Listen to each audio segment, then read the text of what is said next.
देखिए यहाँ पर for I know my redeemer lives, Job 1925 की ये वर्स है। ये जोब ने उस वक्त बोला है, एक एफर्मेटिव स्टेटमेंट है ये, और एक एफर्मेटिव स्टेटमेंट ऑफ फेथ है ये। हाँ, ये कोई डाउट का नहीं है कि शायद मेरा प्रभु है, या मैं सोचता हूँ वो मुझे वो मुझे बचा लेगा, वो ये सब नहीं बोला। वो कहता मैं जानता हूँ कि मेरा छुड़ाने वाला जीवित है ना। और उसने ये सब कब बोला? जब वो बिल्कुल परेशान हालत में था, सब कुछ छिन चुका था, उसका सब कुछ खत्म था, उसका परिवार खत्म था, उसका सारी जैसे कहते ना हेल्थ वेल्थ सब खत्म थी। और उस वक्त ये इतने एफर्मेशन के साथ उसने बोला है कि मैं जानता हूँ कि मेरा छुड़ाने वाला जीवित है।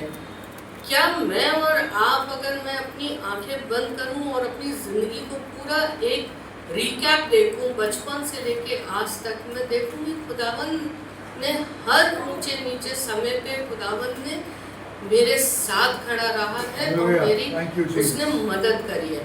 पर मैं क्या उसी विश्वास से ये स्टेटमेंट अपने लिए भी कह सकती हूँ?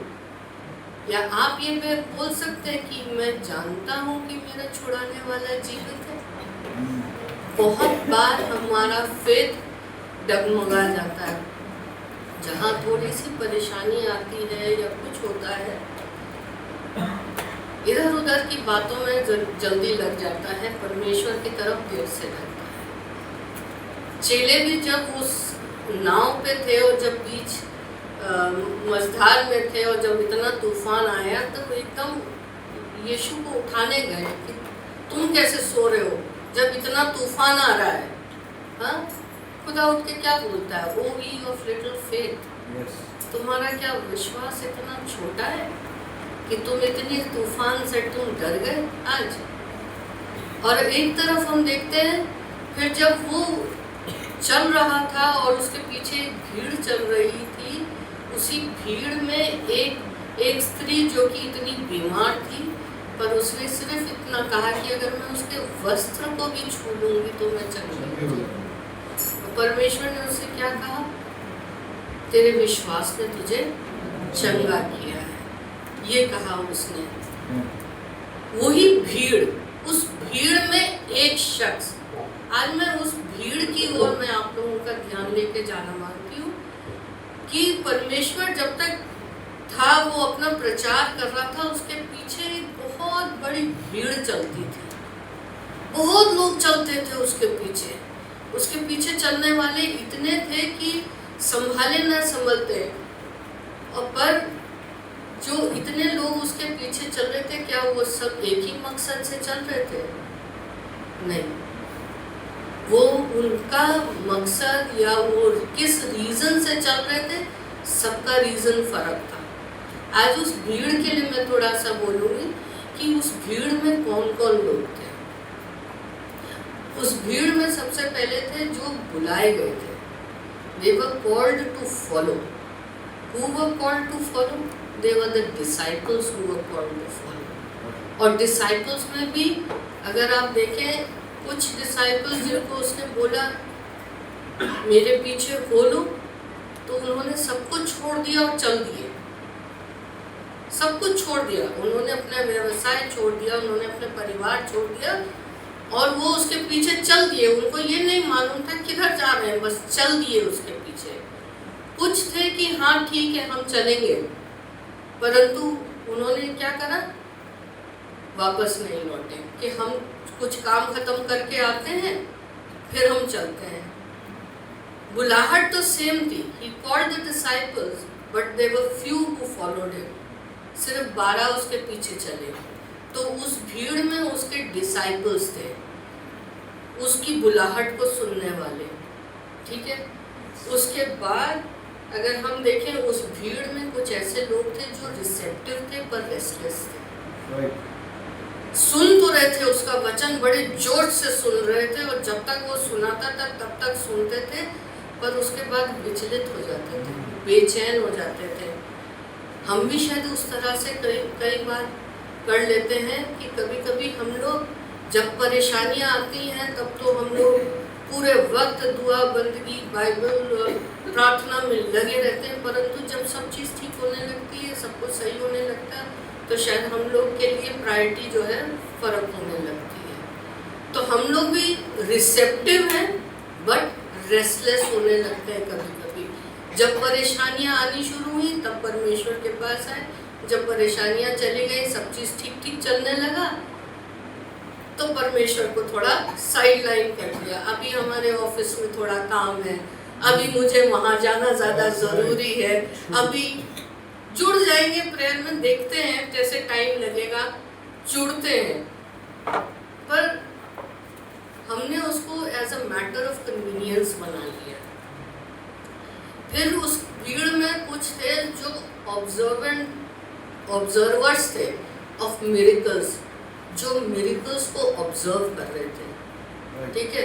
वो सिर्फ चंगाई देख रहे थे, वो देख रहा था खुदा क्या काम कर रहा है, वो कहाँ कहाँ जा रहा है, किनके साथ बैठ रहा है, किसको उसने शिफा दी, उसको छू के उसने उसकी आंखें ला दी, उसको छू के उसको चंगाई दे दी, उसको कब्र से बुला के जी उठाया, उस लड़की को उसने जिंदा कर दिया।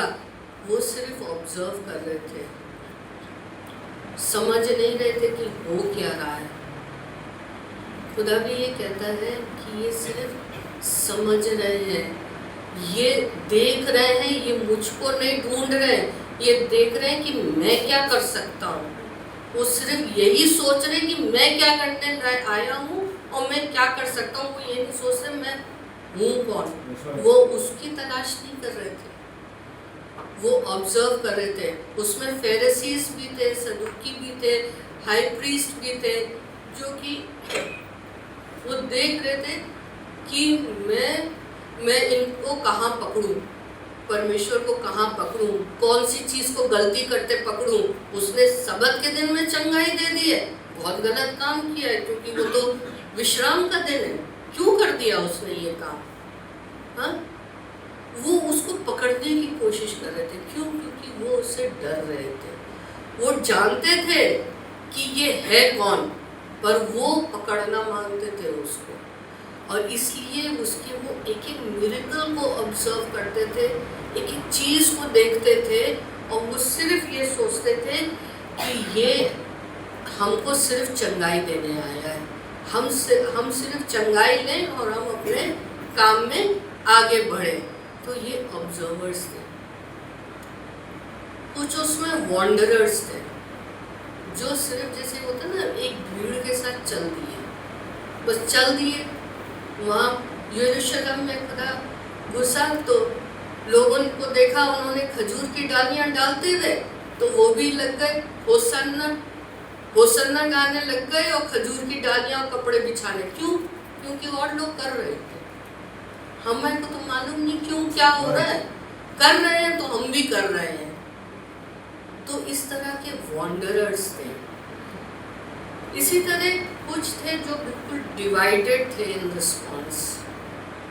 वो जानते थे क्या करना है पर नहीं करना मानते थे। जो एक अमीर आदमी परमेश्वर के पास आया, उसने कहा कि मैं क्या करूं जिससे मेरे को इटर्नल लाइफ मिलने वाली हो सके। तो परमेश्वर ने कहा कि तू सब कुछ छोड़ दे और मेरे पीछे हो ले। उसने क्या करा? क्या उसने छोड़ा? नहीं।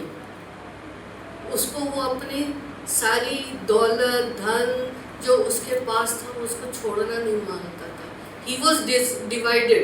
He was divided in his decision कि मैं फॉलो करूं तो फॉलो करूं। तो उसने खुदा ने तो मुझे इतनी बड़ी कीमत बोल दी देने को, क्या मैं देने को तैयार हूँ? शायद मैं नहीं देने को तैयार हूँ। मैं काहे को अपना ऐशो आराम छोड़ के मैं परमेश्वर के पीछे हो लूँ? तो वो डिवाइडेड थे। और जिस वक्त परमेश्वर को सूली पे चढ़ाया गया उस वक्त सब भाग गए, सिर्फ उसके पास वो खड़े रहे जो उसको वाकई में प्यार करते थे, जो जानते थे कि परमेश्वर एक जिंदा खुदा है, वो खुदा का बेटा है जो उसको सबको बचाने आया है। वही मसाया है जो कि बाइबल में प्रॉमिस किया गया है, जो इतने वक्त पीछे से पुराने नियम से लिखा गया है कि he is going to come and save you. मेरा आज सवाल हम लोग से सबसे है, क्या हम लोग उस भीड़ का हिस्सा हैं जो भीड़ परमेश्वर के साथ साथ चल रही थी, जो परमेश्वर के पीछे पीछे चल रही थी, उसी जुनून से चल रही थी, होसन्ना होसन्ना, हाँ, उसको वेलकम कर रही थी, the king of Israel that's coming in. परंतु जैसे सब चीज़ बदलनी शुरू हो गई और उन्होंने क्या बोलना, जब भीड़ ने बोला क्रूसीफाई हिम, तो वही जो वॉन्डरर्स थे और सब थे बोलने लगे क्रूसीफाई हिम। उनको खुद का कुछ नहीं मालूम कि बोलना क्या है, करना क्या है, हम क्यों आए हैं। हमको पकड़ के, जैसे वो आजकल भी इलेक्शन के दिनों में चंदा दे के बुला लिए जाते हैं, 100-100 रुपये, 500-500 रुपये, इधर आप इनकी जय जयकार करें, उनकी जय जयकार करें। कल को आप उनको पकड़ के पूछे कि आप किसकी आए हैं, उनको नहीं मालूम होता। ये होता है 100 रुपये दिए गए थे, खाना मिलेगा, कपड़ा मिलेगा, है ना, और हमको सिर्फ ये बोलना है। तो ये हम उस भीड़ का हिस्सा बने हुए हैं, एक वॉन्डरर की तरह से, या हम सिर्फ परमेश्वर के मिरेकल्स को देखते हैं कि आज उसने मेरे साथ ये मिरेकल करा, यानी परमेश्वर जीवित है, जिंदा है, मेरे को उसकी स्तुति करनी चाहिए और मैं वचन में बढ़ूंगा। परंतु 4 दिन के बाद में जहाँ थोड़ा सा वो कुछ हुआ, हम अपने कामों में लगकर और सब चीज़ों को हम छोड़ के चल दिए। हाँ, हम रेस्टलेस है, रिसेप्टिव हैं बट रेस्टलेस है। अगर हम वाकई में खुदा की बुलाहट को सुनना मांगते हैं, अगर हम हमारे कान उसकी बुलाहट को सुनते हैं कि हाँ तू आ मेरे पीछे चल, तो क्या मैं उस डिसाइपल की तरह हूँ जिसने सब कुछ छोड़ दिया और उसके पीछे चल दिया, या मैं सिर्फ उसकी ब्लेसिंग्स के लिए खुदा के पीछे चल रहा हूँ, या मैं सिर्फ चंगाई के लिए खुदा के पीछे चल रहा हूँ। किसके लिए मैं चल रहा हूँ? Am I ready not just to receive the blessing but to seek the Lord? क्या मैं वचन और वचन में से परमेश्वर की खोज करने के लिए तैयार हूँ कि नहीं हूँ? ये हमको सोचना है। आज मैं उस क्राउड का हिस्सा हूँ या मैं उस क्राउड के बाहर खड़ा हूँ? जो चेले थे, पतरस था, वो क्राउड में था, उसने उसको नकारा भी, उसने 3 बार उसको डिनाई करा, परंतु वो क्राउड से हट गया। फिर वो क्राउड से हट गया और उसने अपने गुनाहों की माफ़ी मांगी और उसने माना कि yes he is the Christ and he is the Lord. वो खुदा है और वही बचाने वाला है, वो मेरे गुनाहों को माफ़ कर। उसने माफ़ी मांगी। जूडा ने नहीं करी, जूडा ने अपने आप को उस पछताया वो, परंतु वो माफ़ी मांगने नहीं आया, परंतु उसने अपनी जान को दे दिया। पर पतरस ने अपनी जान नहीं दी, परंतु पतरस ने जान के अपनी माफ़ी मांगी और वो खड़ा हुआ और उसने दुआ करी और अपनी माफ़ी मांग के, और वो इतनी स्ट्रॉन्ग चट्टान बना कि उसकी जहाँ से निकलता था उसकी परछाइयों से जो है लोग चंगे हो जाते थे। What a blessing, what a blessing. And खुदा इस तरह का डिसाइपल चाहता है, जब सब चीज़ छोड़ के हम उसके पीछे एक जुनून में हम उसके साथ चलने वाले हो सके, किसी चीज़ की चिंता ना करने वाले हो सके, हर चीज़ खुदावन छोड़ दें हम उसके ऊपर, और हम जो है उसकी सिर्फ ब्लेसिंग्स के लिए नहीं खोजें हम ब्लेसिंग सिर्फ ना देखें, ना सिर्फ चंगाई देखें, ना सिर्फ मिरेकल देखें, परंतु हम परमेश्वर को खोजने वाले हों, उसके वचन में से उसको ढूंढने वाले हो सकें। और जैसे बर्तिमाई था, वो चिल्लाता रहा, चीखता रहा कि मुझे चंगा कर दे, मुझे लोगों ने उसे चुप कराया, बहुत चुप कराया, परंतु वो चुप नहीं हुआ। वो चिल्लाता रहा, और चिल्लाने से क्या हुआ, खुदा मुड़ा, उसने रुका और उसने उसको चंगाई दी। पर बर्तिमाई जो है उस चंगाई को पा के वो अपने काम में नहीं लग गया, वो गया, वो परमेश्वर के घर में गया और उसने धन्यवाद किया। वो 10 कोढ़ी जो चंगे हुए थे उसमें से 1 कोढ़ी वापस आया। क्यों? धन्यवाद करने की उसने, परमेश्वर ने मुझे चंगा किया है और मैं पूरी तौर से शिफा पाया हूँ और मैं चंगाई पाई है मैंने। तो हम उस बर्तिमाई की तरह परसिस्टेंट होने वाले बने कि हम वी कीप। खुदा तो दरवाजे पे मेरे खटखटा रहा है, मैं तो दरवाज़ा खोलूं, ये मेरा ज़रूरी है, परंतु मैं भी खुदावन के दामन को थामे रहूं, ताकि चाहे मुसीबत आए, चाहे कुछ हो, मैं उस दामन को ना छोड़ूं।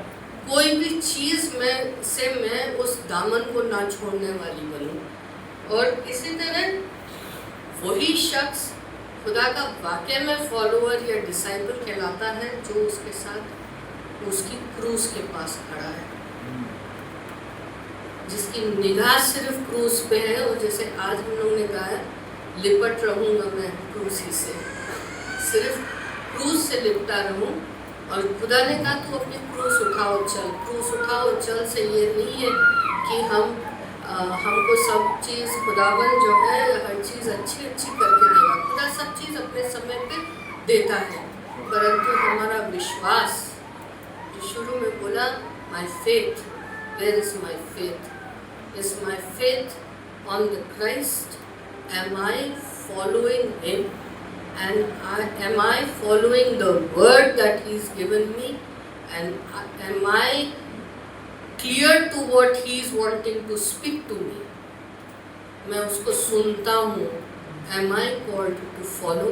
And if I'm called to follow, am I following Him? इसीलिए if we are ready to follow Him, are we ready to be used by my Master the way He wants me to use? मैं उस मट्टी के समान हूँ जो कुम्हार के हाथ में। मट्टी अपने आप से कुछ नहीं बन सकती जब तक कि कुम्हार उसको कोई एक शेप ना दे।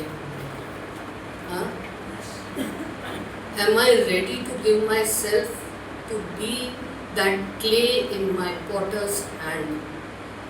वो बर्तन बनेगा, टूटेगा, बनेगा, टूटेगा, बनेगा, और जब बिल्कुल तैयार होएगा वो एक बहुत खूबसूरत बर्तन बनेगा।